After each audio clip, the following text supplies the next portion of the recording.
Hello everyone and welcome to my channel. For those of you who are new here, my name is Andrei, I'm a tech enthusiast and I do tech videos for a hobby. If you find my content interesting, make sure to subscribe, turn on the bell notification icon so that you don't miss any of my future videos. And also, if you think this video is cool, give it a thumbs up as that will greatly help with the almighty YouTube algorithm. With the self-promotion part over, let's talk about today's video. Today I'm gonna do a short, fast video about 5 of the most compelling reasons that I see in purchasing the new iPad Pro 2021.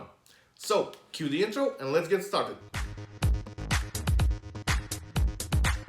First up, the performance. This is a massive increase in performance thanks to the M1 chip inside, coupled with more RAM than ever before, and the Thunderbolt port, all of which will serve to make this into a productivity powerhouse. Even though the previous models were never thought of as slow, that was until the M1 powered iPad Pro showed up. Looking at the benchmarks, we see that on average the M1 is about 35 to 40% faster than the A12Z Bionic in the previous iPad Pro. This represents a significant improvement no matter which way you look at it. The numbers don't lie. Apple has managed quite an engineering feat here. Let's not forget that now, for all intents and purposes, the M1 is a desktop class chip, since it powers desktop computers such as the Mac Mini and the newly released iMac 24-inch. And with all the acclaim the launch of the M1 was met with, here we are months later and this chip continues to impress through its incredible versatility. The M1 now powers laptop computers, desktop computers, and now, with the iPad Pro, even tablets. What do all of these devices have in common?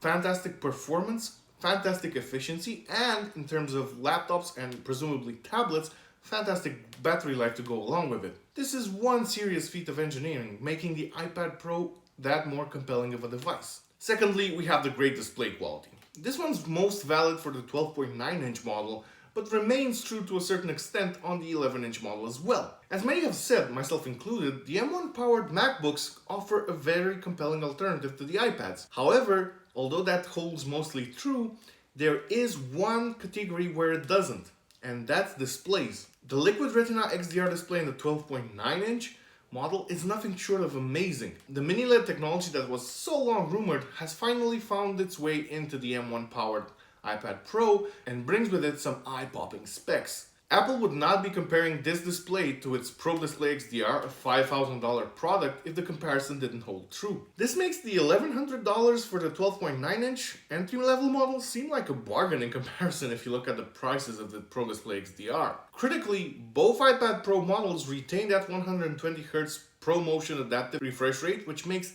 every single operation look buttery smooth and super quick. So going back to the MacBook comparisons, the iPad Pro in both configurations has a better display in terms of brightness, considerably more so in the 12.9-inch model, higher pixel density, better refresh rate, and all of that combines to make these displays much better than the ones found in the MacBook Air or the MacBook Pro powered by the M1. Third argument, using it as a laptop replacement. The laptop replacement discussion kicked off with the introduction of the iPadOS 13.4, which brought with it enhanced mouse and keyboard support. The addition of the Magic Keyboard has made the discussion even more intense, as it does turn the iPad Pro into a laptop-like device. And a lot of people out there have actually started using the iPad as a laptop replacement and as their main device. Myself included, I've actually used my 2018 iPad Pro as my day-to-day work computer for quite a bit of time, and I have to say it excelled in that role. The extra performance in this generation, coupled with the Mac Pro level apps that are probably coming in WWDC in June, will make it even more compelling than it is today. And if you remember those Intel commercials a few months back, which poked fun at Apple and its MacBooks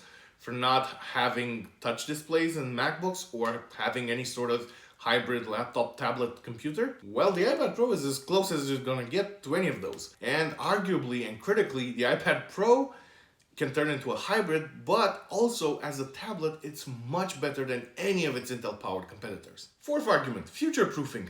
In my previous video, I bashed the iPad Pro for its pricing, and I still think it's pricey, but it may very well end up being great value for money. How so? Well, Apple knows that users tend to hold on to their iPads for far longer than they do their iPhones, for instance. This is why Apple supports devices that are many years old. For an example of this, let's look at the current iPadOS and the list of its supported devices. And we can see that it supports devices as old as the 5th gen iPad, which came powered by the A9 dual-core chip That's a 6-year-old chip. The successors to that 5th generation, which are also still supported, those are powered by the A10, which is reasonably newer at only 5 years old. And if you look even today in Apple's lineup at the base 8th gen iPad and the iPhone XR, those are both powered by the A12, a chip from 2018. What does all of this mean? Well, those devices that are still powered by the A12 today and are being sold new by Apple, those still will get free 4 years of support at a minimum. And once support for those is over, you would have to look at the previous 2 generations of the iPad Pro powered by the A12X and A12Z respectively, which were much more powerful than the base A12 chip. Well, those devices would have to be stripped of support first before the conversation even reaches the M1 iPads. So if you're patient and hold on to your device for several years, the M1 powered iPads make a ton of sense. They will receive years of software support and they'll continue running later versions of iPadOS without even breaking a sweat. So this makes them a very compelling buy and actually good value for money, like I said. 5th reason, they are powerhouses.